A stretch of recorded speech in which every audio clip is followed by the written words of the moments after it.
So let us wage a global struggle against illiteracy, poverty, and terrorism. Let us pick up our books and our pens. They are our most powerful weapons. One child, one teacher, one book, and one pen can change the world. Education is the only solution. Education first. Thank you.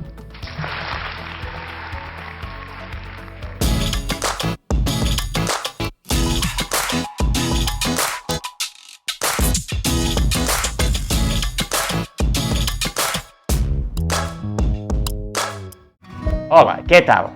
Seguim repassant aquests 17 Objectius de Desenvolupament Sostenible, els ODS, un pla de les Nacions Unides per posar fi a la fam, garantir la salut a tothom i poder posar fre a l'emergència climàtica abans de l'any 2030.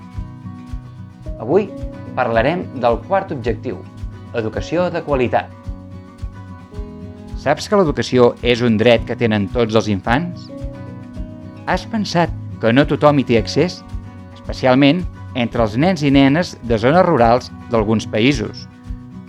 Saps que hi ha diferències per qüestió de gènere o per les persones discapacitades en l'accés a l'educació? Per parlar d'educació, avui tenim a la Maria Mur, la responsable d'Educació i Programes d'UNICEF Comitè Catalunya. Hola, què tal, Maria? Hola, Joan, molt bé. Hola, mira, et volia fer unes preguntes. Primera, explica'ns per què és tan important l'educació. L'educació és l'eina més valuosa que té una societat per prosperar. I no només és important l'accés a l'educació, sinó que aquesta educació sigui de qualitat, que tingui resultats d'aprenentatge per a tots els infants, amb independència de la seva condició, que cap infant quedi enrere i que l'educació sigui inclusiva i educativa de qualitat. I digue'ns, quants nens i nenes hi ha al món que no poden anar a l'escola? I per quins motius? Es calcula que al voltant de 300 milions d'infants i d'adolescents entre 5 i 17 anys no van a l'escola arreu del món. La pobresa és el principal obstacle, perquè els infants pobres tenen 4 vegades menys probabilitats d'anar a l'escola que els seus companys de famílies més riques. Altres motius són els conflictes armats o els desastres naturals, el que coneixem com a emergències, que impedeixen als infants anar a l'escola.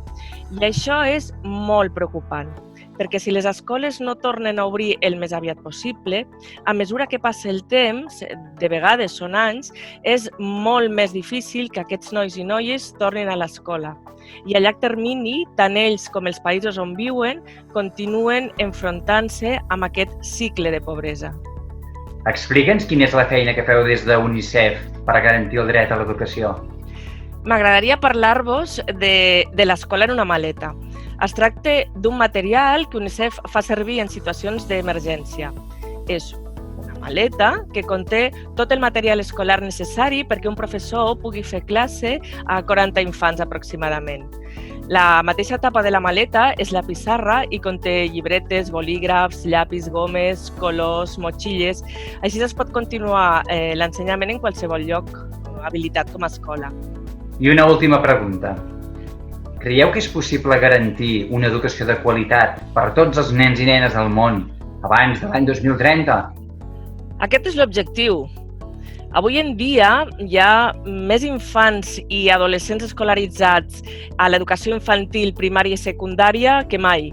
I en general, nois i noies assisteixen a l'escola en un nombre gairebé igual. Però per a molts infants l'escolarització no condueix a l'aprenentatge. Assegurar-se que tots els nens poden anar a l'escola i aprendre és fonamental per combatre la pobresa, per prevenir malalties i per construir societats més resistents i pacífiques. Des d'UNICEF creiem que aconseguir l'objectiu d'educació, accedir a una educació de qualitat, tindrà efectes transformadors en tots els altres objectius. Moltíssimes gràcies, Maria.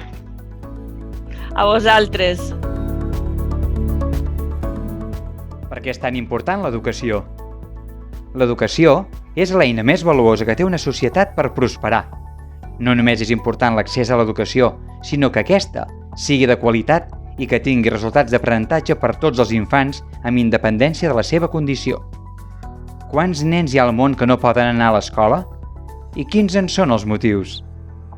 Es calcula que al món hi ha al voltant de 300 milions d'infants i adolescents entre 5 i 17 anys que no van a l'escola. Els principals motius són la pobresa, les guerres i els desastres naturals. Quina és la feina que fa UNICEF per garantir l'accés a l'educació?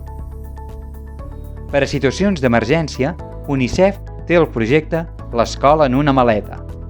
És una maleta que conté tot el material necessari perquè un professor pugui fer classe a 40 alumnes en qualsevol lloc i situació. És possible garantir una educació de qualitat a tots els nens i a les nenes del món abans de l'any 2030? Avui en dia, hi ha més infants i adolescents escolaritzats que mai, però per a molts infants, l'escolarització no condueix a l'aprenentatge.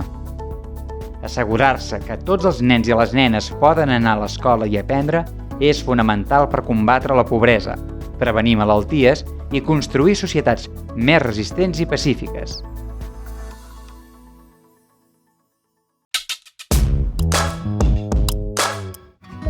I a la teva família, tothom ha pogut estudiar? A tot el món és així? Parla amb la família, amb els teus amics i amigues. Mentrestant, nosaltres et fem algunes propostes. Valora l'esforç que fa la teva família i els teus mestres per acompanyar-te en el teu creixement i aprenentatges. Sigues responsable i estima les teves tasques escolars mirant de fer-les tan bé com pots. Si tens germans o germanes petites, ajuda'ls amb les feines de l'escola quan t'ho demanin. Fes el mateix amb els companys i companyes. Implica't en la celebració del 24 de gener, Dia Internacional de l'Educació. Parla de la teva preocupació a les xarxes socials a les que accedeixes. Converteix-te en el millor aprenent. I a continuació, el repte. Tingues preparat paper i llapis o un mòbil o una tauleta per fotografiar la pantalla de la tele. Hola, què tal? Hi ha una pel·lícula que explica molt bé la importància de l'escola. Potser ja l'has vist. Es diu Camí a l'escola. Estaria bé que la veiessis amb la família. També pots entrar a la web de la pel·lícula, veure la sinopsis, els personatges que hi surten... Encara que per fer el repte ja en tens prou veient el tràiler.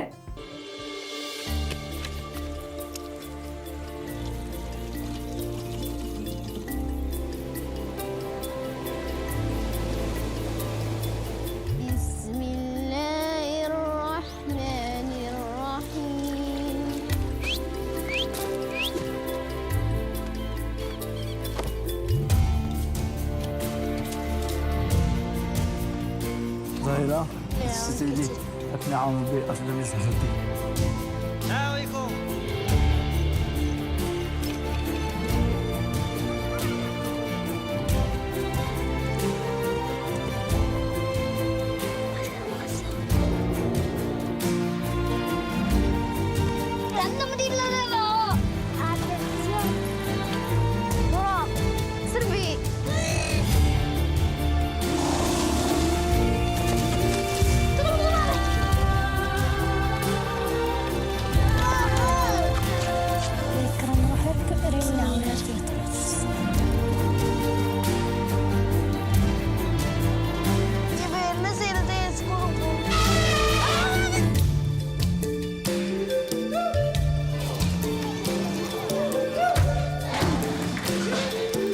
Escriu una carta a un dels protagonistes, aquell amb qui sentis més vincle.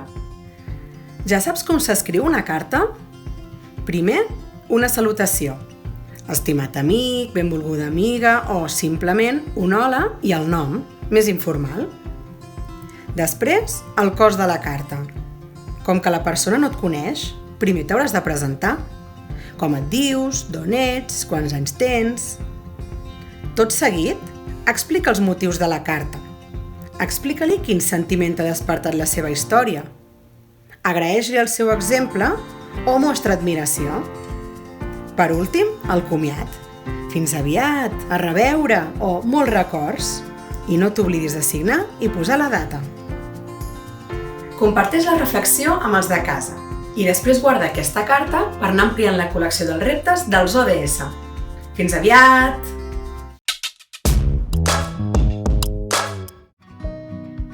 Què t'ha semblat? Ja has pensat què diràs als protagonistes de la pel·lícula? No t'oblidis d'enviar-nos la teva carta i la penjarem a la nostra web. A reveure!